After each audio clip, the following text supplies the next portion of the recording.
ప్రభుదినంలో ఆరాధన చేరువచ్చినటువంటి సహోదరి సహోదరులకు, పిల్లలకు మన ప్రభువైన యేసుక్రీస్తు నామములో వందనాలు తెలియజేస్తున్నాను. అపోస్తలుడైన పౌలు గారు ఫిలిప్పీయులకు రాసిన పత్రిక 1వ అధ్యాయము 9వ వచనం నుండి 11వ వచనం వరకు చదువుతుంది. అపోస్తలుడైన పౌలు గారు ఫిలిప్పీయులకు రాసిన పత్రిక 1వ అధ్యాయము 9 నుంచి 11 వరకు చదువుతుంది. మీరు శ్రేష్టమైన కార్యములను వివేచింపగలవారొకటకు మీ ప్రేమ తెలివితోనూ సకల విధములైన అనుభవ జ్ఞానంతో కూడినదై అంతకంతకు అభివృద్ధి పొందవలననియు, ఇందువలన దేవునికి మహిమయు స్తోత్రమును కలుగునట్లు మీరు యేసుక్రీస్తు వలనైన నీతి ఫలములతో నిండుకున్న వారై క్రీస్తు దినమునకు నిష్కపటులను నిర్దోషులను కావాలని ప్రార్థించుచున్నాను. అపోస్తలుడైన పౌలు గారు ఫిలిప్పీ సంఘాన్ని ఉద్దేశించి వారు ఏ విధంగా తమ యొక్క విశ్వాస జీవితాన్ని కొనసాగించుకోవాలో దాని గురించి తెలియజేస్తూ విశ్వాసులకు, పరిశుద్ధులకు తెలియజేస్తున్నటువంటి సంగతి ఏ విధంగా ఉండాలంటే, మీరు శ్రేష్టమైన కార్యములను వివేచింపగలవారొకటకు, శ్రేష్టమైన కార్యాలు వివేచించగలిగే స్థాయిలో విశ్వాసులు, పరిశుద్ధులు ఉండాలని పౌలు గారు కోరుకుంటా ఉన్నారు. వివేచన అంటే మనం చూసాము, ఏది మంచో ఏది కీడో, ఏది మంచో ఏది కీడో, మేలు కీడులను వివేచించగలిగే హృదయం కలిగి ఉండాల్సిన అవసరం ఉంది. హెబ్రీ పత్రిక 5వ అధ్యాయం 14వ వచనంలో, వయసు వచ్చిన వారు అభ్యాసము చేత మేలు కీడులను వివేచించుటకు సాధకము చేయబడిన జ్ఞానేంద్రియములు కలిగి ఉన్నారు. సాధకము చేయబడిన జ్ఞానేంద్రియం. వివేచన కావాలి అంటే, శ్రేష్టమైన కార్యాలను వివేచించాలంటే సాధకము చేయబడినటువంటి జ్ఞానేంద్రియాలు అవసరమైందని గ్రంథము హెచ్చరిక చేస్తాం. సాధకము అవసరము. ఈ శ్రేష్టమైన కార్యాలను వివేచించగలగడానికి మరియు ఇంకా కొన్ని విషయాలను ఆయన గుర్తు చేస్తూ ప్రేమ కలిగి ఉండాలి. మీ ప్రేమ తెలివితోనూ సకల విధములైన అనుభవ జ్ఞానము. అంటే దేవుని ఇంటిలోకి ప్రవేశించిన రోజు నుంచి కాలము గడిచే కొద్దీ పరిశుద్ధులుగా మన అనుభవాల్ని మనం పరిశీలన చేసుకోవాల్సిన అవసరం ఉంది. సకల విధములైనటువంటి అనుభవ జ్ఞానంతో కూడినదై మీరు దినదినానికి దేవుని యొక్క జ్ఞానములో అనుభవాన్ని కలిగి ఉండాలి. అనుభవ జ్ఞానము మనకు అవసరమైంది. డే 1 నుంచి అలాగే ఉండం. మనం రోజులు గడిచే కొద్దీ మన విశ్వాస పరిమాణము పెరుగుతూ ఉంటుంది. దేవునితో నడిచే నడక డే 1లో ఒక రకంగా ఉంటే, ఒక సంవత్సరం తర్వాత ఇంకా రిఫైన్ అవుతూ ఉంటుంది. ఇంకా వచ్చే కొద్ది సంవత్సరాలు గడిచే కొద్ది మన విశ్వాస జీవితము అభివృద్ధి చెందాలి అనేది పౌలు గారి యొక్క ఉద్దేశమైంది. దానికోసము అనుభవ జ్ఞానము కలిగి ఉండాలి మరియు నిష్కపటముగా, నిర్దోషులుగా దేవుని ఎదుట కనబడాలని, దీని ద్వారా దేవునికి మహిమ కలగాలని. ఒక విశ్వాసి దేవుని పక్షంగా జాగ్రత్తగా బ్రతుకుతూ ఉంటే ఏం జరుగుతూ ఉంటుందంటే, దేవునికి మహిమ కలుగుతూ ఉంటుంది. లోకంలో క్రైస్తవులు వెళ్తూ ఉన్నటప్పుడు క్రైస్తవులు చూచి వీరు క్రీస్తు యేసు యొక్క సంబంధులని లోకం ఎరిగి దాన్ని బట్టి దేవుని మహిమపరుస్తుంది. మన క్రియలను బట్టి, మన మాటను బట్టి, మన యొక్క ప్రవర్తన బట్టి వీరు క్రైస్తవులు, వీరు క్రీస్తు యేసుని ధరించుకున్నవారు, క్రీస్తు యేసు యొక్క శిష్యులని, పరిశుద్ధులని చెప్పుకోవాలి. దాన్ని బట్టి దేవుడు మహిమపరచబడాలనేది పౌలు గారి యొక్క ఉద్దేశమైంది. ఇటువంటి క్రీస్తు దినము కోసము మనము నిష్కపటులుగా, నిర్దోషులుగా ఉండాలనేది పౌలు గారి యొక్క ప్రార్థన. ఈ విధంగా క్రీస్తు ప్రభువు యొక్క స్వారూప్యంలోకి మనం మలచబడాలంటే ముఖ్యంగా క్రీస్తు యేసు వలనైనా నీతి ఫలములతో నిండుకొని ఉండాల్సిన అవసరం ఉంది. క్రీస్తు ప్రభువు యొక్క జీవితాన్ని మనం పరిశీలన చేస్తే, ఆయన భూమిపైన జీవించిన దినాల్లో ఆయన మాదిరికరమైన జీవితాన్ని మనము పరిశీలన చేస్తే, ఆయన నీతిని ప్రేమించిన వాడుగా మనకు కనబడతా ఉన్నాడు. నీతి కొరకు తన ప్రాణాన్ని పెట్టిన వాడిగా మనకు కనబడతా ఉన్నాడు. నీతి కొరకే ఆయన జీవించిన వాడిగా కనబడతా ఉన్నాడు. దుర్నీతిని ద్వేషించిన వాడిగా మనకు కనబడతా ఉన్నాడు. ఇటువంటి క్రీస్తు ప్రభువు యొక్క జీవిత విధానాన్ని, నీతి ఫలములతో నిండుకున్నటువంటి జీవిత విధానము పరిశుద్ధులకు అవసరమైందని పౌలు గారు హెచ్చరిక చేస్తూ, క్రీస్తు ప్రభువు యొక్క స్వారూప్యంలోకి పరిశుద్ధులు మలచబడాలంటే, క్రీస్తు ప్రభువు యొక్క స్వారూప్యంలోకి మనుషులు రావాలి అంటే, పరిశుద్ధులు రావాలి అంటే ఏం చేయాలంటే, క్రీస్తు ప్రభువు ఎటువంటి జీవిత విధానాన్ని భూమిపైన కలిగి ఉన్నాడో అటువంటి జీవిత విధానాన్ని మనం కూడా అవలంబించాల్సిన అవసరం ఉంది. దాన్ని మనము కాపీ పేస్ట్ లాగా ప్రభువారు ఏం చేశారు దాన్ని మనం చేయడానికి, దాన్ని మనం అనుసరించడానికి మనం ఆలోచన చేయాల్సిన అవసరం ఉంది.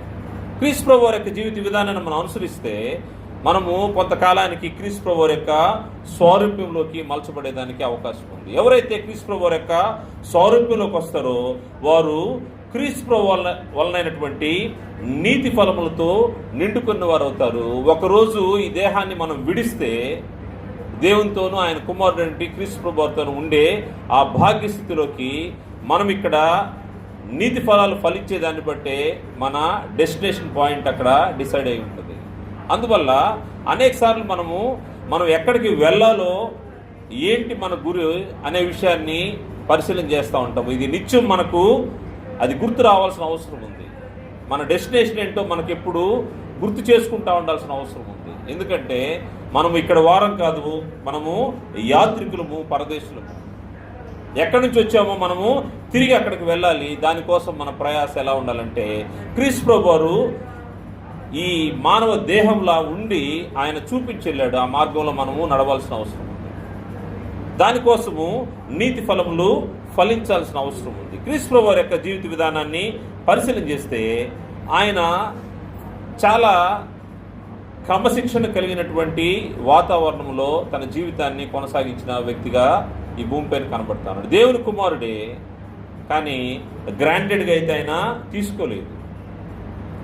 అవకాశాన్ని దేని కూడా ఆయన వాడుకోలేదు. కానీ ఆయన దేవుని కుమారుడని నిరూపించడం పడడం కోసమే ఆయన కొన్ని కార్యక్రమాలు జరిగించాడు. కానీ మనకు మాదిరికరమైనటువంటి అనేక విషయాలను ఆయన మనము పరిశీలన చేస్తే మనం అనుసరించాల్సినటువంటి అనేక విషయాలు ఆయన జీవితంలో మనకు కనబడతా ఉంటాయి. ఈరోజు కొన్ని విషయాలు క్రీస్తు ప్రభువు యొక్క జీవితంలోని విషయాలు మనము పరిశీలన చేద్దాము. క్రీస్తు ప్రభువు ఏమి చేయలేదో వాటిని పరిశీలన చేద్దాం. ఎందుకంటే డూస్ అండ్ డోంట్స్ అనే దాంట్లో డోంట్స్కి ఎక్కువ ప్రాధాన్యత ఉంటుంది. ఎందుకంటే ఏది చేయకూడదో మనం తెలుసుకొని ఉంటే తప్పులు మనం జరిగించుకుని ఉండేదానికి అవకాశం ఉంటుంది. చేసే ప్లస్ కంటే కూడా చేయకూడని మైనస్ మనం ఎక్కువ తెలుసుకోవాల్సిన అవసరం ఉంది. ప్రభువారు కూడా ఏమి చేయలేదో, దేనికి దూరంగా ఉన్నాడో వేటిని విసర్జించి దాన్ని తన జీవితానికి అంటకుండా చూసుకున్నారో వాటి విషయాన్ని మనం ఈరోజు గ్రంథంలోంచి పరిశీలన చేద్దాము. యేసుక్రీస్తు భౌతికమైనటువంటి రాజ్యాధికారాన్ని కోరుకోలేదని గ్రంథము తెలియజేస్తూ ఉంది. భౌతికమైనటువంటి రాజ్యాధికారం అంటే ఆయన రాజే, యూదులకు రాజుగా పుట్టాడు ఆయన. కానీ ఈ భౌతికమైనటువంటి రాజ్యం గురించి ఆయన ఆశించలేదని గ్రంథం తెలియజేస్తుంది. యోహాను సువార్త 18వ అధ్యాయము 36వ వచనం చూస్తే, యోహాను సువార్త 18వ అధ్యాయం 36వ వచనంలో ఆయన పిలాతు యొక్క సముఖానికి తీసుకొని రాబడ్డాడు. ఆయన మీద నేరం మోపబడింది. ఈ సమయంలో ఆయన పిలాతు యొక్క న్యాయపీఠం ఎదుట నిలబడినప్పుడు పిలాతు అడుగుతున్న ప్రశ్నలకి ఆయన చెప్తున్న సమాధానము 36వ వచనంలో, యేసు, నా రాజ్యము ఈ లోక సంబంధమైనది కాదు, నా రాజ్యము ఈ లోక సంబంధమైనదైతే నేను యూదులకు అప్పగింపబడుకున్నట్లు నా సేవకులు పోరాడుదురు గాని నా రాజ్యము ఇహ సంబంధమైనది కాదనెను. క్రీస్తు ప్రభువు యొక్క రాజ్యము ఈ లోక సంబంధమైనది కాదంట, ఇహ సంబంధమైంది నా రాజ్యం కాదు. యూదుల రాజువా అంటే అవును, ఆయన యూదులకు రాజుగానే పుట్టాడు. కాతే ఆ రాజ్యాధికారాన్ని మాత్రము, భౌతిక సంబంధమైనటువంటి రాజ్యాధికారాన్ని ఆయన కోరుకోలేదు. ఆ రాజ్యాధికారము ఇది నాది కాదు, ఇక్కడ రాజ్యము, భౌతికమైన రాజ్యము చేయడానికి నేను ఈ భూమి మీదకి రాలేదు. ఒకవేళ భౌతికమైన పరిస్థితులే ఉంటే నన్ను పట్టుకోగానే నా సేవకులు నా కోసం పోరాడేవాళ్ళు, కానీ నా రాజ్యము ఇహ సంబంధమైంది కాదు. అది మనోనేత్రాలు వెలిగింపబడిన వారికి ఇది అర్థం కాని సంగతి. ఆత్మ సంబంధమైనటువంటి వారు మాత్రమే దీన్ని, పరిశుద్ధులు మాత్రమే గ్రహించగలరు. ఇది లోక సంబంధమైంది కాదు. ఆయన లోకం యొక్క రాజ్యాధికారాన్ని ఆయన కోరుకోలేదు. ఈయన చేస్తున్నటువంటి అద్భుత కార్యాలు, సూచక్రియలు చూసినప్పుడు అప్పటి యూదులు ఏమనుకున్నారంటే, ఈయనే మాకు రాజు, యూదుల రాజు, ఈయన రాజుగా చేద్దామనే ఉద్దేశంతో ఆయన పట్టుకొని రాజు చేయాలనే ఆలోచన కలిగినప్పుడు వారి నుంచి ఆయన తప్పుకున్నట్టుగా మనకు కనబడుతుంది. యోహాను సువార్త 6వ అధ్యాయము 15వ వచనంలో, యోహాను సువార్త 6వ అధ్యాయము 15వ వచనంలో, రాజుగా చేటుకు వారు వచ్చి తన్ను బలవంతముగా పట్టుకొని పోచున్నారని యేసు ఎరిగి మరలా కొండకు ఒంటరిగా వెళ్ళెను. ఎందుకంటే ఈ యొక్క రాజ్యము, భౌతిక సంబంధమైన రాజ్యము ఆయనది కాదు. దానికోసం ఆయన ఈ భూమి మీదకు రాలేదు. అందువల్ల ఈ భౌతికమైనటువంటి రాజ్యాధికారాన్ని ఆయన కోరుకోలేదు. ఇటీవల మనకు ఎలక్షన్స్ జరిగితే ఒక సహోదరుడు నాకు ఫోన్ చేసి ఆయన అడిగాడు. ఏమడిగాడంటే, బ్రదర్, మనము ఎలక్షన్స్లో పోటీ చేయొచ్చా అంటే, ఈ భౌతికమైనటువంటి ఈ పరిపాలనకు సంబంధించి రాజ్యంలో అధికారం కోసము మనము పోటీ చేయొచ్చా? నేను చెప్పాను, ఇటువంటి వాటికి మనము దూరంగా ఉండాలి, మనకు అవసరం లేదు. చాలామంది ఈ రాజ్యాధికారం, భౌతిక సంబంధమైనటువంటి రాజ్యాధికారం కోసము పాకులాడుతూ ఉంటారు. క్రీస్తు ప్రభువు అయితే చేయలేదు. పరిశుద్ధులుగా మనం కూడా ఇటువంటి వాటికి దూరంగా ఉండాలి. ఓటు హక్కు వినియోగించుకోవద్దని నేను చెప్పట్లేదు. ఓటు హక్కు వినియోగించుకోండి, ఎందుకంటే అది మనకు మన దేశ రాజ్యాంగం ఇచ్చినటువంటి బాధ్యత. కానీ ఈ రాజ్యంలో అధికారం కోసము పాకులాడనక్కర్లేదు. భౌతిక సంబంధమైనటువంటి ఏ అధికారం కోసం కూడా పాకులాడాల్సిన అవసరం లేదనేది క్రీస్తు ప్రభువు మనకు నేర్పే పాఠం ఆయన జీవితం ద్వారా. అందుకోసమే ఆయన చెప్తున్నాడు, ఆయన్ని ప్రజలు పట్టుకొని రాజుగా చేయాలనుకుంటూ కూడా వారికి దూరం అయిపోయాడు. కారణం ఏంటంటే, ఈ భూమి పైన ఏది జరిగినా కానీ రాజులుగాను ప్రభుత్వము నియమించేది తప్పకుండా దేవుని చేతిలో ఉంది. ఈరోజు మన పైన నాయకులుగా ఉన్నవారు దేవుని చేత నియమింపబడ్డారనే విషయాన్ని మనము మర్చిపోకూడదు. కానీ ఆ అధికారం కోసము మనమైతే పాకులాడకూడదు. పరిశుద్ధులుగా మనం దానికి దూరంగా ఉండాలి. కారణము, క్రీస్తు ప్రభువు కూడా అటువంటి భౌతిక సంబంధమైనటువంటి రాజ్యాధికారానికి ఆయన దూరంగా ఉన్నాడు. కానీ దేవుడు మన పైన నియమించినటువంటి రాజులను లేకపోతే నాయకులకు మనము లోబడి ఉండాల్సిన అవసరం ఉందని గ్రంథం మనల్ని హెచ్చరిక చేస్తూ ఉంది. పేతురు రాసిన మొదటి పత్రిక 2వ అధ్యాయము, పేతురు రాసిన మొదటి పత్రిక 2వ అధ్యాయము 13 నుంచి మనం పరిశీలన చేస్తే, మనుషులు నియమించు ప్రతి కట్టడకును ప్రభువు నిమిత్తమై లోబడి నుండి రాజు అందరికీ అధిపతి అనియు, నాయకులు దుర్మార్గులకు ప్రతిదండ చేయుటకును సన్మార్గులకు మెప్పు కలుగుటకును రాజు వలన పంపబడిన వారిని వారికి లోబడి ఉండుడి. రాజు అందరికీ అధిపతి. అంటే భూమి పైన ఉండే అధికారాలన్నింటిలో కల్లా రాజుకి అత్యున్నతమైనటువంటి అధికారం ఉంటుంది.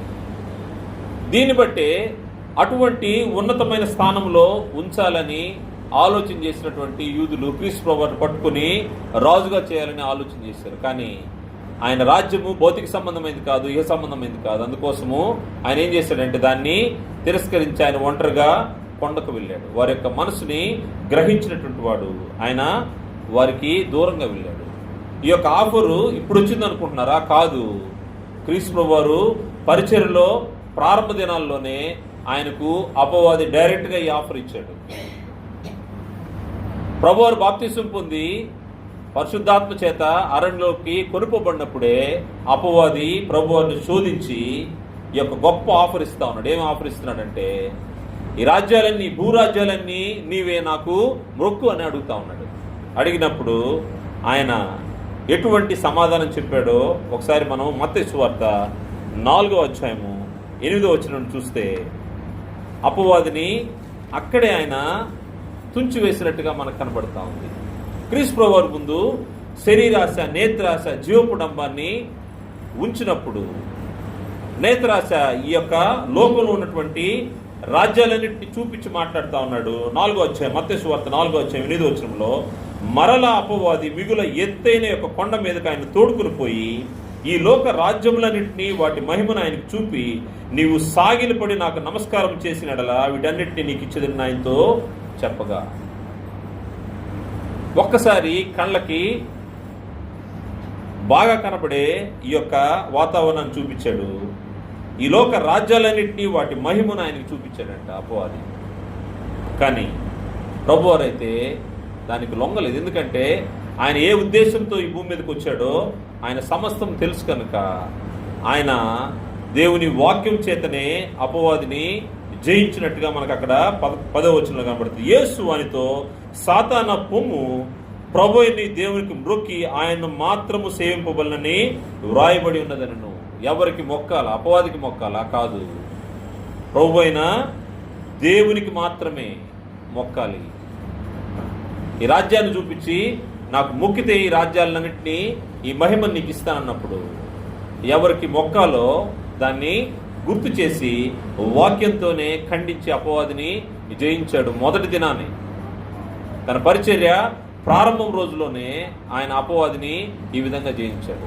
మనం కూడా మన ఎదుట అనేక ఆఫర్లు రావచ్చు, ఇటువంటి అవకాశాలు రావచ్చు, కానీ భౌతిక సంబంధించినటువంటి రాజ్యాధికారాలు వాటికి మనం దూరంగా ఉండాల్సిన అవసరం ఉంది. పరిశుద్ధులు దానికి దూరంగా ఉండాల్సిన అవసరం ఉంది. మరియు రెండో విషయాన్ని చూస్తే ప్రభువారు వేటిని జరిగించలేదో పరిశీలన చేస్తాము. మొదటిది, ఆయన భౌతికమైనటువంటి రాజ్యాధికారాన్ని కోరుకోలేదని చూసాము. రెండవది, ఈ భౌతికమైనటువంటి రాజ్యాధికారాన్ని ఆయన ఎదిరించలేదు.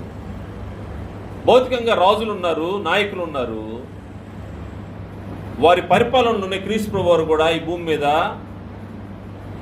మానవుడిగా ఆయన ఉంటూ ఉన్నాడు. అప్పుడున్నటువంటి రాజుల యొక్క అధికారాన్ని ధిక్కరించి ఆయన ఏ కార్యక్రమము జరిగించలేదు. వారికి లోబడినట్టుగానే కనబడుతోంది. ఎందుకంటే దేవుని యొక్క ఉద్దేశాన్ని భూమిపైన నెరవేర్చడానికి వచ్చినట్టు ప్రభువారు దేవుని యొక్క ఆజ్ఞల ప్రకారం ఆయన జీవించినట్టుగా మనకు కనబడుతోంది. దానికోసం ఆయన మాదిరి, మనకు ఆయన ఉంచిపోయిన మాదిరిని మనం పరిశీలన చేస్తే పేతురు రాసిన మొదటి పత్రిక 2వ అధ్యాయము 21వ వచనం నుండి ఆయన ఎటువంటి మాదిరి కనపరిచారో మనం చూస్తే, పేతురు రాసిన మొదటి పత్రిక 2వ అధ్యాయము 21 నుంచి మనం చూస్తే, క్రీస్తు కూడా మీ కొరకు బాధపడి మీరు తన అడుగు జాడలందు నడుచుకున్నట్లు మీకు మాదిరి ఉంచిపోయాను. ఆయన పాపము చేయలేదు, ఆయన నోటను ఏ కపటము కనబడలేదు, ఆయన దూషింపబడి బదులు దూషింపలేదు, ఆయన శ్రమ పెట్టబడి బెదిరింపక న్యాయంగా తీర్పు తీర్చు దేవునికి తన్ను తాను అప్పగించుకున్నాను. న్యాయంగా తీర్పు తీర్చు దేవునికి తన్ను తాను అప్పగించుకున్నాడంట. ఆయన పొందుతున్న శిక్ష, ఆయన మీద ఉంచబడినటువంటి నేరములు, ఆరోపణ చేయబడిన నేరములు వాస్తవంగా ఆయన చేసినవి కాదు, కానీ ఇవన్నీ కూడా ఆయన ఏం చేశాడంటే ఆయన ఒక మాదిరి ఉంచాడు. వాటన్నిటినీ న్యాయంగా తీర్పు తీర్చు దేవునికి తన్ను తాను అప్పగించుకున్నాడు. దేని విషయంలో కూడా రాజులు వాళ్ళు శిక్షిస్తున్నారు, వారు వేసే శిక్షను భరించడానికి కారణం ఏంటంటే దేవునికి అప్పచెప్పుకున్నాడు. ఈయన దానికి ఏమాత్రం కూడా తిరుగుబాటు చేయకుండా న్యాయంగా తీర్పు తీర్చు దేవునికి, ముఖ్యంగా ఆయన దూషింపబడి బదులు దూషింపలేదు, ఆయన శ్రమ పట్టబడి బెదిరింపక, నేను దేవుని కుమారుణ్ణి, లేకపోతే నేనేం తప్పు చేయలేదు అని మాట్లాడగలిగే అవకాశం ఉన్నప్పటికీ క్రీస్తు ప్రభువారు చూపించినటువంటి దీర్ఘశాంతాన్ని, లేకపోతే దేవుని పక్షంగా ఆయన చూపించినటువంటి రాజ్యాధికారానికి ఆయన లోబడినటువంటి విధానం మనం చూస్తే, ఆయన న్యాయంగా తీర్పు తీర్చు దేవునికి, ఆయన బెదిరింపక న్యాయంగా తీర్పు తీర్చు దేవునికి తను తాను అప్పగించుకున్నట్టుగా మన గ్రంథంలో కనబడుతుంది. ఆయన బెదిరించలేదు, అధికారాన్ని ఎదిరించలేదు. ఈ యొక్క సంఘటన మనం చూస్తే మత్తయి సువార్త 27వ అధ్యాయంలో సిలువకు అప్పగించే సమయంలో ఆయన ఎంత ఓర్పును కలిగి ఉన్నాడో మనం చూడొచ్చు. మత్తయి సువార్త 27వ అధ్యాయము 25వ వచనం చూస్తే, 27వ అధ్యాయం 25వ వచనం నుండి,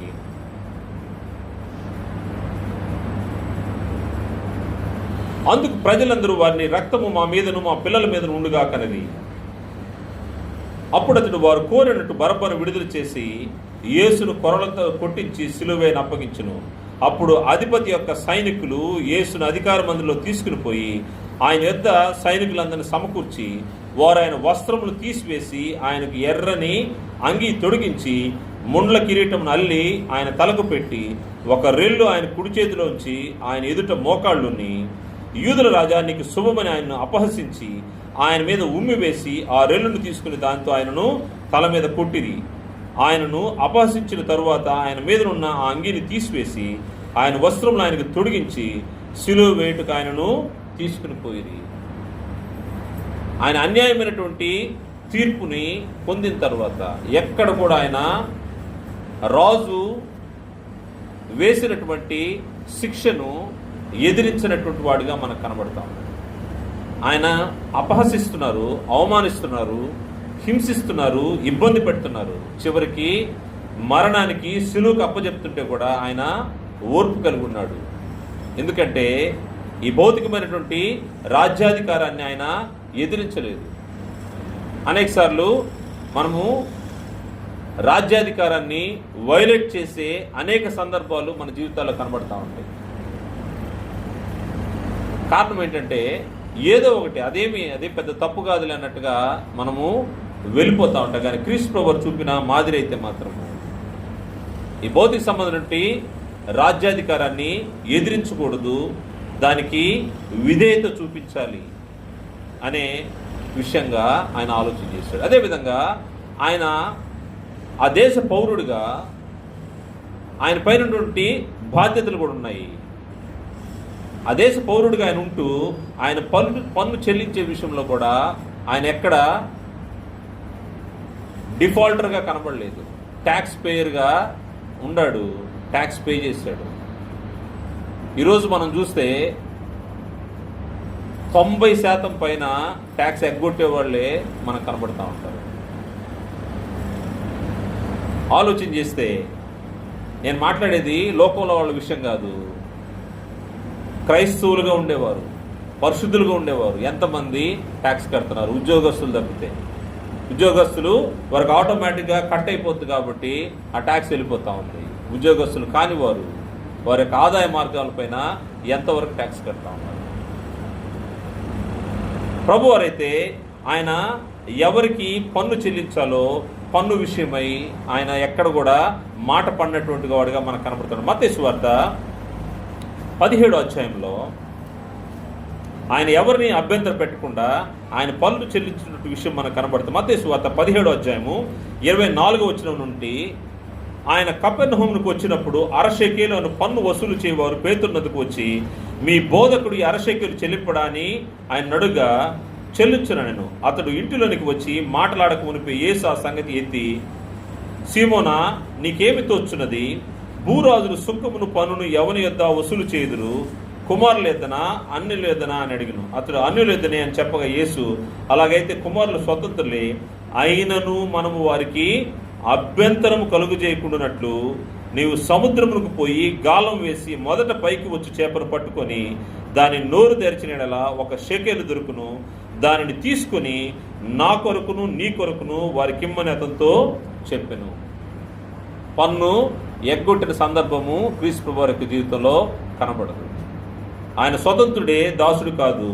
అయినప్పటికీ అభ్యంతర పడకుండా ఉండాలని ఆయన ఏం చేస్తా ఉన్నాడంటే పన్ను చెల్లిస్తూ ఉన్నాడు.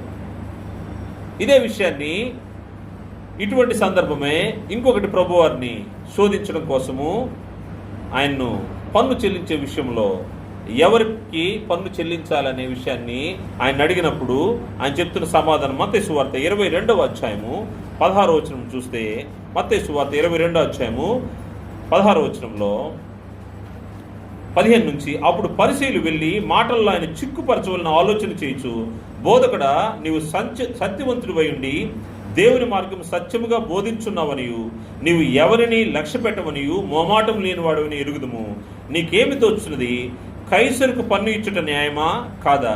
మాతో చెప్పుమని అడుగుటకు హెరోదీయులతో కూడా తమ శిష్యులను ఆయన యొద్దకు పంపిరి. యేసు వారి చెడుతనము నెరిగి, వేషధారులారా నన్నెందుకు శోధించుచున్నారు, పన్ను రూక ఒకటి నాకు చూపుడిన వారితో చెప్పగా వారు ఆయన యొద్దకు ఒక దేనారం తెచ్చి, అప్పుడు ఆయన, ఈ రూపను పైవ్రాత ఎవరివని అడుగా వారు కైసరువని. అందుకు ఆయన, అలాగైతే కైసరువి కైసరుకును, దేవునివి దేవునికును చెల్లించిన వారితో చెప్పాను. వారి మాట విని ఆశ్చర్యపడి ఆయన్ను విడిచి వెళ్ళిపోయి. ఆ దేశ పౌరుడిగా నీకున్న బాధ్యత, నువ్వు చెల్లించాల్సినటువంటి పన్ను, కైసరు చెల్లించాల్సిన కైసరు చెల్లించు, దేవుని చెల్లించాల్సినవి దేవుని చెల్లించు. అప్పుడు వారికి ఉన్నటువంటి రాజ్యాంగము మొత్తం ఒకటే. మత సంబంధమైన రాజ్యాంగము, అధికార సంబంధమైన రాజ్యాంగం రెండు ఒక్కటే వాళ్ళకి, యూదులకి. అప్పుడు జరుగుతున్నది ఏంటంటే, రాజుకు చెల్లించాల్సిన పన్ను రాజుకు చెల్లించాలి, దేవుని సముఖానికి తీసుకురావాల్సిన దశమ భాగము దేవుని సముఖానికి తీసుకురావాలి. ఈరోజైతే మనము వృద్ధి చెందిన కొలది మన హృదయంలో నిశ్చయించుకున్న దాన్ని దేవుని సముఖానికి తీసుకురావాలి. క్రీస్తు ప్రభువారు భౌతిక రాజ్యాధికారాన్ని ఎదిరించలేదనే దానికి మనకు అనేక ఉదాహరణలు గ్రంథంలో కనబడుతూ ఉన్నాయి. ఆయన లోబడి ఈ రాజ్యాధికారానికి లోబడి జీవించాడు. పరిశుద్ధులుగా మనం కూడా లీగల్గా ఏమేమైతే విషయాలు మనం భారతదేశంలో ఉన్నాం, భారతదేశ చట్టాన్ని గౌరవించి చట్టానికి అనుకూలంగా మన జీవితాలు కొనసాగించుకోవాల్సిన అవసరం ఉంది. ఈ చట్ట వ్యతిరేకమైన కార్యక్రమం ఏది జరిగించినా మనము క్రీస్తు యేసును ధరించుకున్న వారం కాదు, క్రీస్తు యేసు యొక్క స్వరూపంలో బ్రతికే వారం కాదనే విషయము గ్రంథము హెచ్చరిక చేస్తూ ఉంది. మూడో విషయాన్ని చూస్తే, క్రీస్తు ప్రభువారు రాజ్యాంగాన్ని లేకపోతే ధర్మశాస్త్రాన్ని తిరస్కరించలేదనేది మనకు గ్రంథంలో కనబడుతూ ఉంది. మనం చూసాము, వారికి మతపరమైనటువంటి చట్టము, అదేవిధంగా భౌతిక సంబంధమైన రాజ్యము, రెండింటికి ఒకటే ధర్మశాస్త్రము. ఈ ధర్మశాస్త్రాన్ని ఆయన తిరస్కరించకుండా ధర్మశాస్త్రంలోని విషయాలన్నీ కూడా ఆయన పాటించుకుంటూ వచ్చాడు. ధర్మశాస్త్రం నుండి ఆజ్ఞలన్నింటినీ, కట్టడలను నెరవేరుస్తూ వాటి ప్రకారంగా తన యొక్క జీవితాన్ని కొనసాగించుకున్నటువంటి ప్రభువారి యొక్క జీవితం మనకు మాదిరికరంగా ఉంటా ఉంటుంది. ప్రభువారు ఎక్కడ కూడా అందులో లోపం లేనివాడుగా కనబడతా ఉన్నాడు. ఆయన చెప్పిన మాట మత్తయి సువార్త 5వ అధ్యాయంలో, ధర్మశాస్త్రాన్ని నెరవేర్చుటకే నేను వచ్చాను కానీ కొట్టివేటుకు నేను రాలేదనే విషయము మనకు బాహాటంగా కనబడుతుంది. మత్తయి సువార్త 5వ అధ్యాయము 17-18 వచనాలు చూస్తే, ధర్మశాస్త్రంనైనను ప్రవక్తల వచనములైనను కొట్టివేయవచ్చునని తలంచవద్దు, నెరవేర్చుటకే కానీ కొట్టివేటుకు నేను రాలేదు. ప్రభువారు ఈ భూమి పైన ధర్మశాస్త్రాన్ని నెరవేర్చడం అంటే ధర్మశాస్త్రాన్ని పాటించడము. ధర్మశాస్త్రాన్ని పాటించడానికి ఆయన భూమి మీదకి వచ్చాడు కానీ ధర్మశాస్త్రాన్ని కానీ ప్రవక్తల వచనాలను కానీ ఆయన కొట్టివేయడానికి రాలేదని గ్రంథము స్పష్టంగా తెలియజేస్తుంది. ఆకాశమును భూమి గతించిపోయిననే కానీ ధర్మశాస్త్రమంతయు నెరవేరు వరకు దాని నుండి ఒక పొల్లైనను ఒక సున్నైనను తప్పిపోదని నిశ్చయముగా మీతో చెప్పుచున్నాను. మరలా వారికి దాన్ని గుర్తు చేస్తూ చెప్తా ఉన్నాడు, ఈ ధర్మశాస్త్రంలోని విషయాలు నెరవేరే వరకు దానిలోంచి ఒక పుల్లైనను ఒక సున్నైనను తప్పిపోదు. ధర్మశాస్త్రాన్ని పాటించే దినాల్లో ప్రభువారు ఈ భూమిపైన ఉన్నారు. అందువల్ల ఆయన ధర్మశాస్త్రం కింద ధర్మశాస్త్రాన్ని పాటిస్తూ అనుసరిస్తూ జీవించాడు. మనకైతే క్రైస్తవులుగా ధర్మశాస్త్ర సంబంధమైనటువంటి విషయాలు మనమై దాటుకొని క్రొత్త నిబంధన చట్టంలోకి వచ్చాము. ఈ ధర్మశాస్త్రము పాత నిబంధన చట్టం కింద ఉన్నటువంటి వారికి, క్రీస్తు ప్రభువారు అయితే పాత నిబంధన చట్టంలో ధర్మశాస్త్రానికి, మోషే ధర్మశాస్త్రం అనుకూలంగా ఆయన పనిచేసినట్టుగా మనకు కనబడుతుంది. ఆయన ఎక్కడ కూడా ఆయన దాన్ని తిరస్కరించలేదు. ఆయన రాజులకు, అధికారులకు లోబడ్డాడు. మరి ముఖ్యంగా వారి కొరకు ప్రార్థన విజ్ఞాపనలు కూడా ఆయన చేశాడు. ఆయన అనుదిన జీవితంలో రాజుల కొరకు, అధికారుల కొరకు ప్రార్థన చేసేది ఒక భాగమైంది. విజ్ఞాపన, యాచన, ప్రార్థన జరిగించడము క్రీస్తు ప్రభువు యొక్క జీవితంలో భాగం. అది దేవుని యొక్క ఏర్పాటు. దేవుడు ఆ విధంగా ఉండాలని ప్రభువారికే కాదు మనకు కూడా హెచ్చరిక చేశాడు. తిమోతి రాసినటువంటి మొదటి పత్రిక 2వ అధ్యాయము మొదటి 2 వచనాలు మనం పరిశీలన చేస్తే, మనం రాజుల కొరకు, అధికారుల కొరకు ఏ విధంగా ప్రార్థన చేయాలో అందులో మనకు తెలియజేయబడింది. అది దేవునికి ఇష్టమైందంట. తిమోతికి రాసినటువంటి మొదటి పత్రిక 2వ అధ్యాయం మొదటి 2 వచనంలో, మనము సంపూర్ణ భక్తియు మాన్యతయు కలిగి నెమ్మదిగాను సుఖముగాను బ్రతుకు నిమిత్తము అన్నిటికంటే ముఖ్యముగా మనుషులందరి కొరకును, రాజుల కొరకును, అధికారులందరి కొరకును విజ్ఞాపనలు, ప్రార్థనలు, యాచనలు, కృతాస్తులు చేయవలని హెచ్చరించుచున్నాను. ఇది మంచిదియు మన రక్షకుడకు దేవుని దృష్టికి అనుకూలమైనది ఉన్నది. దేవుని దృష్టికి అనుకూలమైన విషయాల్ని పరిశుద్ధులు జరిగించాల్సిన అవసరం ఉంది. క్రీస్తు ప్రభువు కూడా ఈ భూమిపై 2 దినాల్లో ఆయన రాజుల కొరకు విజ్ఞాపన యాచన చేసిన వాడిగా మనకు కనబడుతున్నాడు. ఈరోజు మనకు కూడా ఇది ఆజ్ఞగా ఇవ్వబడ్డది. క్రీస్తు చేసినందు రక్షించబడి విశ్వాసులుగా, పరిశుద్ధులుగా పిలువబడిన మనకు కూడా ఇది మనం తూచే తప్పకుండా పాటించాల్సిన అవసరం ఉంది. రాజుల కొరకు, అధికారుల కొరకు ప్రార్థనలు, విజ్ఞాపనలు చేయాల్సిన అవసరం ఉందని గ్రంథం మనల్ని హెచ్చరిక చేస్తా ఉంది. ధర్మశాస్త్రాన్ని నెరవేర్చడానికి, పై అధికారులకు లోబడి ఉండడానికి, రాజుల కొరకు ప్రార్థన చేయడానికి, అదేవిధంగా అధికారులకు లోబడే విషయంలో కూడా ప్రభువు చూపినటువంటి విషయాలను మనం చూసాము. రోమపత్రిక 13వ అధ్యాయము మొదటి 7 వచనాల్లో పై అధికారులకు లోబడి ఉండాలని, వారు నీ మేలు కొరకే వాళ్ళు అధికారులు, దేవుని యొక్క పరిచారకులు అనే విషయాన్ని అక్కడ మనకు తెలియజేయబడతా ఉంది. మనం 3 విషయాలు చూసాము. ప్రభువారు ఈ భౌతికమైనటువంటి రాజ్యాధికారాన్ని ఆయన కోరుకోలేదని, అదేవిధంగా రాజ్యాధికారాన్ని ఆయన ఎదిరించలేదని, మరియు ధర్మశాస్త్రాన్ని తిరస్కరించలేదని చూసాము. మరియు 4వ విషయాన్ని మనం పరిశీలన చేస్తే, క్రీస్తు ప్రభువారు ఈ భౌతికమైనటువంటి పోరాటాలను చేయలేదు. ఈరోజు ఎక్కడ చూసినా కానీ యాజిటేషన్స్ మనకు కనబడతా ఉంటాయి. భూమిపైన ఏదో ఒకదాన్ని సాధించుకోవాలంటే పోరాటం చేయడమే మార్గము, వేరే మార్గాలు కనబడట్లేదు. నిరసన చేయడము, పోరాటం చేయడం అనేది ప్రస్తుతం ఉన్నటువంటి యుగంలో అదొక ఆనవాయితీగా మారిపోయింది. ఏదేనైనా సాధించుకోవాలంటే పోరాటం చేయడం, అది చిన్న బిడ్డల దగ్గర నుంచి పెద్దవారి వరకు ఇది అలవాటైపోయింది. కానీ క్రీస్తు ప్రభువు అయితే అటువంటి పోరాటాలు ఏం చేయలేదు. ఒకవేళ తనకు అన్యాయం జరిగితే కూడా అన్యాయానికి తల ఉంచాడు తప్పితే ఆయన పోరాటాలు ఏమీ చేయలేదనే విషయం మన గ్రంథంలో కనబడుతుంది. మత్తయి సువార్త 5వ అధ్యాయంలో ప్రభువారు తెలియజేసినటువంటి కొండ మీద ప్రసంగంలో ఆయన చెప్తున్న మాట, మత్తయి సువార్త 5వ అధ్యాయము 38వ వచనం నుండి మనం పరిశీలన చేస్తే, కంటికి కన్ను, పంటికి పళ్ళు అని చెప్పబడిన మాట మీరు విన్నారు కదా. నేను మీతో చెప్పున్నదేమనగా, దుష్టుని ఎదిరింపక నిన్ను కుడి చెంప మీద కొట్టువాన్ని వైపునకు ఎడమ చెంప కూడా త్రిప్పుము. ఎవడైనా నీ మీద వ్యాజ్యం వేసి నీ అంగిని తీసుకుని గోరిన ఎడల వానికి నీ పై వస్త్రము కూడా ఇచ్చివేయము. ఒకడు 1 మైలు దూరము రమ్మని నిన్ను బలవంతము చేసిన ఎడల వానితో కూడా 2 మైళ్ళు వెళ్ళుము. నిన్ను అడుగువానికిమ్ము, నిన్ను అప్పు అడుగు కోరువాని నుండి నీ ముఖము తిప్పుకొనవద్దు. నీ పొరుగు వాని ప్రేమించి నీ శత్రువుని ద్వేషించుకొని చెప్పబడిన మాట మీరు విన్నారు కదా.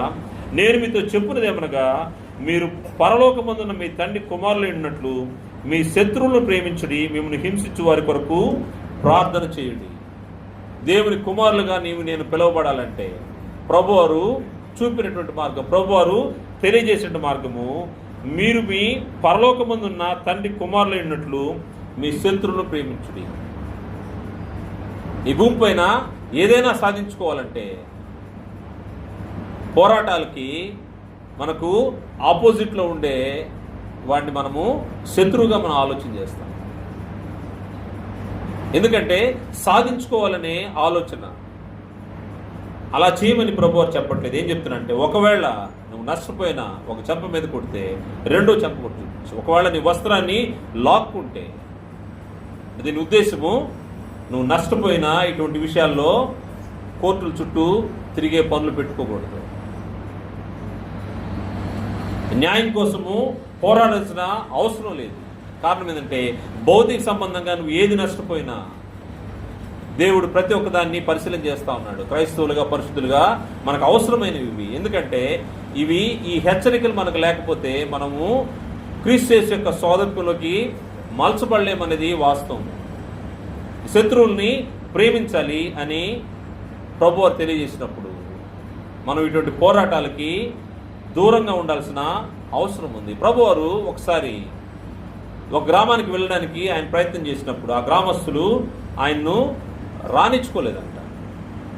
వెంటనే ఆయన పక్కన ఉన్న శిష్యులు ఏం చేశారంటే, ఏలియా ఒకప్పుడు ప్రార్థన చేస్తే పరలోకం నుంచి అగ్ని వచ్చి దహించి వేసినట్టుగా మీరు మాకు పర్మిషన్ ఇస్తే వీళ్ళందరినీ కాల్ చేస్తామయ్యా అని అడిగినప్పుడు ప్రభు వారు వారిని మందలించాడు.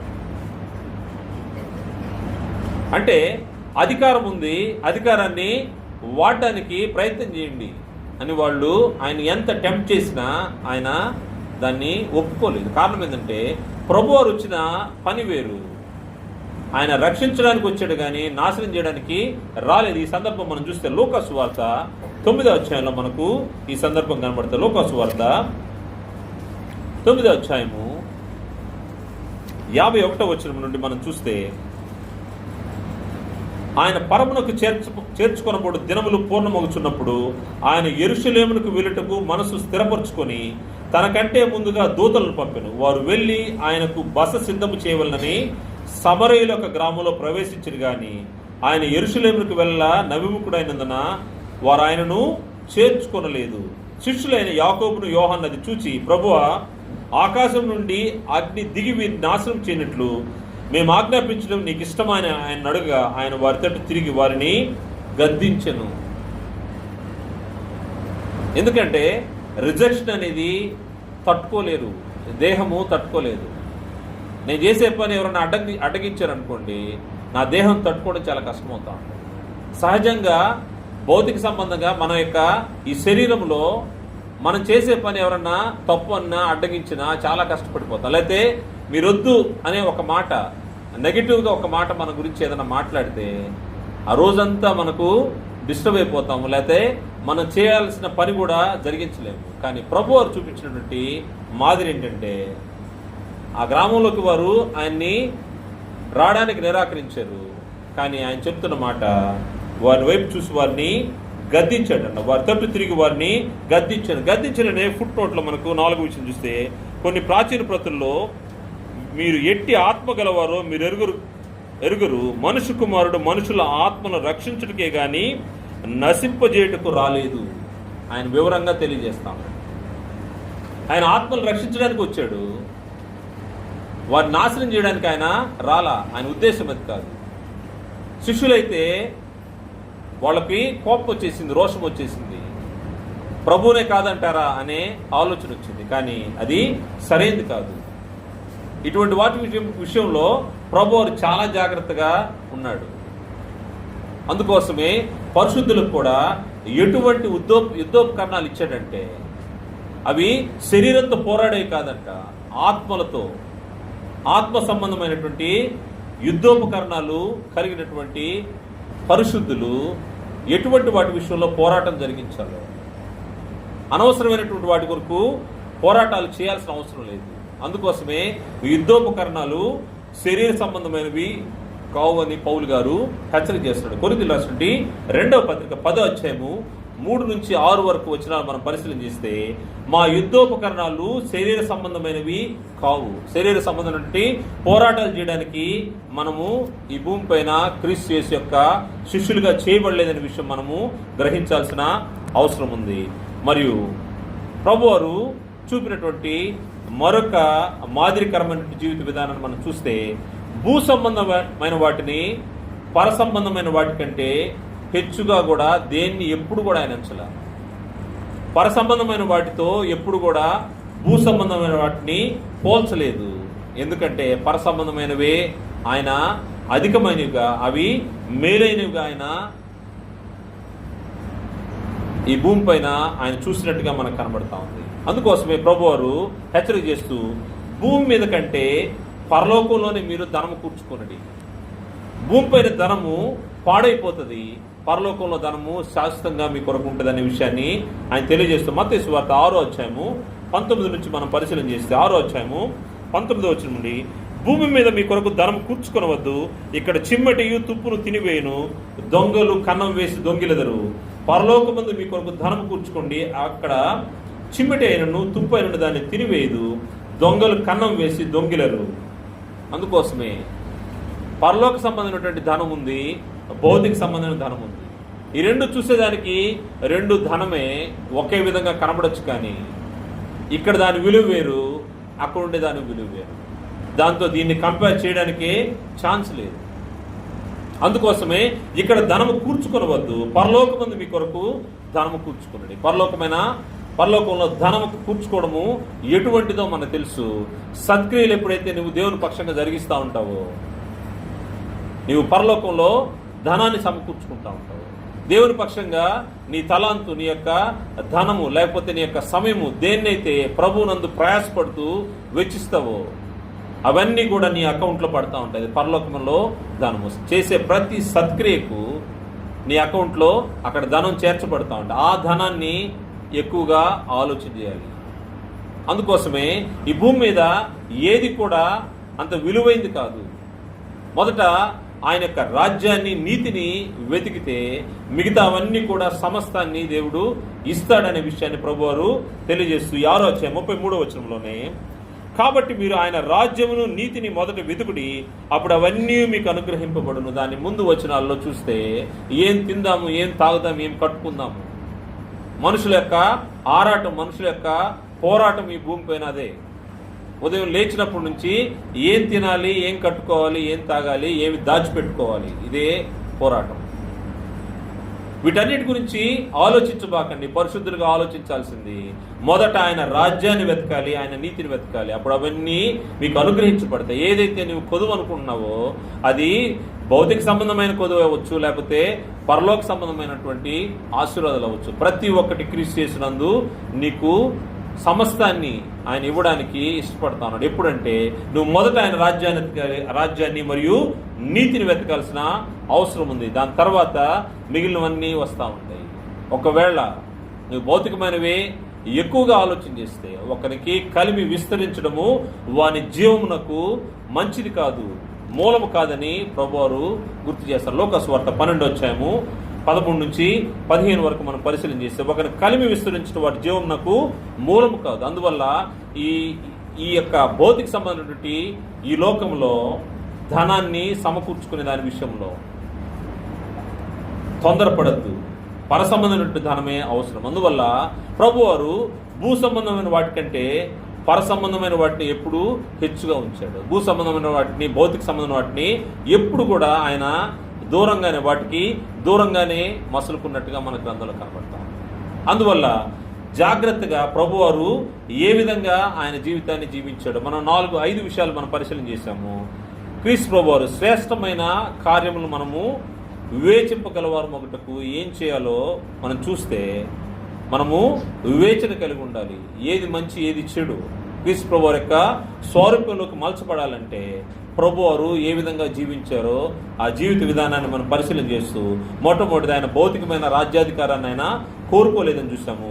రెండవది భౌతికమైనటువంటి రాజ్యాధికారాన్ని, రాజులను ఎదిరించలేదని చూసాము. మరియు మూడవది ఆయన రాజ్యాంగాన్ని అంటే చట్టాన్ని, దైవ నియమాలని ఎక్కడ కూడా తిరస్కరించకుండా వాటికి లోబడున్నాడు. మరియు భౌతిక సంబంధమైన పోరాటాలు ఆయన చేయలేదు. ఆయన ఒక చెంప మీద కొడితే రెండవ చెంప చూపించమని చెప్పాడు. మీ శత్రువుల్ని ప్రేమించమన్నాడు. ఆయన ఎక్కడ కూడా పోరాటాలు చేయలేదు. వాటికి న్యాయం కోసం ఆయన పరిగెత్తలేదు. న్యాయంగా తీర్పు తీర్చు దేవునికి ఆయన తను తాను అప్పగించుకున్నట్టుగా మనం చూసాం. అదేవిధంగా భూ సంబంధమైన వేటిని కూడా పర సంబంధమైన వాటితో ఆయన హెచ్చుగా ఉంచలేదనే విషయాన్ని మనం చూసాము. విశ్వాసులంగా, పరిశుద్ధులంగా మనము ప్రతి విషయంలోనూ దేవుడు మనల్ని ఏ స్థితిలో పిలిచాడో ఆ స్థితిలో ఉండడానికి మనము ఆలోచన చేయాలి. పౌలు గారు అయితే ఒక సందర్భంలో ఆయన ఎటువంటి పరిస్థితులు ఇరుక్కున్నాడో ఆయన చూస్తే ఆయన ముందు 2 పరిస్థితులు ఉన్నాయి. క్రీస్తు యేసులో బ్రతకడము ఒక పరిస్థితి అయితే, భౌతికంగా ఈ భూమి పైన ఉండాలనేది ఒక ఆలోచన అయితే, దేవుని యొక్క మాటలు, దేవుని యొక్క సంకల్పం తెలియజేయాల్సిన పరిస్థితి ఒకటి ఉంది ఆయన ముందు. క్రీస్తు యేసు కోసము చనిపోవడమే మేలు. ఈ 2 పరిస్థితులు ఉన్నాయి. 2 ఆయనకి మేలైంది. క్రీస్తు కోసం చనిపోవడానికి ఆయన సిద్ధపడి ఉన్నాడు.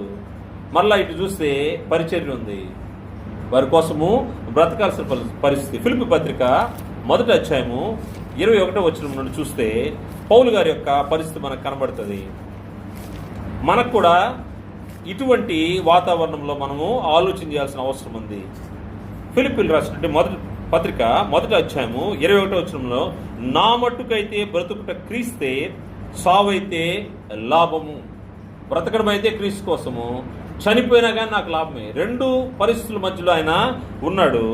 ఆయనను శరీరంతో నేను జీవించుటే నాకు నా పనికి ఫలసాధనమైన ఎడల నేనేమి కోరుకుందునో నాకు తోచలేదు. ఈ రెండింటి మధ్యను ఇరుకును పడి ఉన్నాను. నేను వెడలిపోయి క్రీస్తు కూడా ఉండవలని నాకు ఆశ ఉంది. అంటే చనిపోవాలి, చనిపోతే ఈ యొక్క నేను వెంటనే ప్రభువారిని చూస్తాను అనే ఆయన యొక్క కోరిక, వెడలిపోవాలని ఆశ ఉన్నది. అది నాకు మరి మేలు. అయినను నేను శరీరం ముందు నిలిచినుట మిమ్మును బట్టి మరి అవసరమైనది. వీరిని బలపరచడానికి నిలిచి ఉండాల్సిన పరిస్థితి. క్రీస్తు యేసు యొక్క స్వరూపంలోకి మలచబడాలి అంటే మనము ఏ విషయాలు మనకు ప్రభువారు నేర్పారో వాటి విషయంలో మనము జాగ్రత్తగా ఉండాల్సిన అవసరం ఉంది. బ్రతికితే క్రీస్తు కోసమే అనే పౌలు గారి యొక్క పరిస్థితి మనం కూడా ఆలోచన చేయాల్సిన అవసరం ఉంది. కారణం ఏంటంటే మనమందరము సంఘముగా ఒక్క శరీరంగా పిలువబడ్డాము. క్రీస్తు యేసులో ఉన్నవారు క్రీస్తు ప్రభువారి యొక్క స్వరూపంలోకి మలచబడి ఐకమత్యం కలిగి ఏకత్వం కలిగి అందరూ ఒక్క శరీరంగా మనము ఉంచడానికి పిలువబడ్డాము. పిలువబడిన మనము పిలువబడిన పిలుపు తగినట్లుగా నీతి ఫలము ఫలించాలి.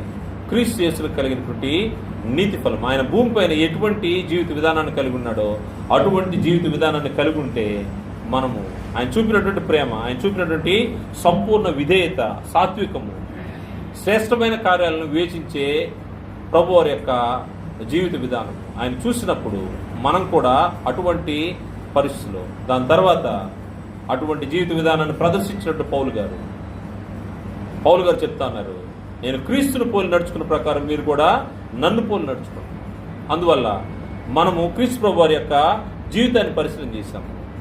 దేవుని కుమారులుగా మనం పిలువబడాలి అంటే ప్రభువారి యొక్క స్వరూపంలోకి మలచబడాలి. దానికి తగిన విధంగా ఏవి చేయకూడదో మనం చూసాము. వాటి విషయంలో హెచ్చరించబడిన ప్రతి విషయంలో మనం జాగ్రత్త కలిగి ఉండాలని ప్రభుపేట మనం చేస్తూ ముగిస్తున్నాను. అందరికీ వందనాలు తెలియజేస్తాను.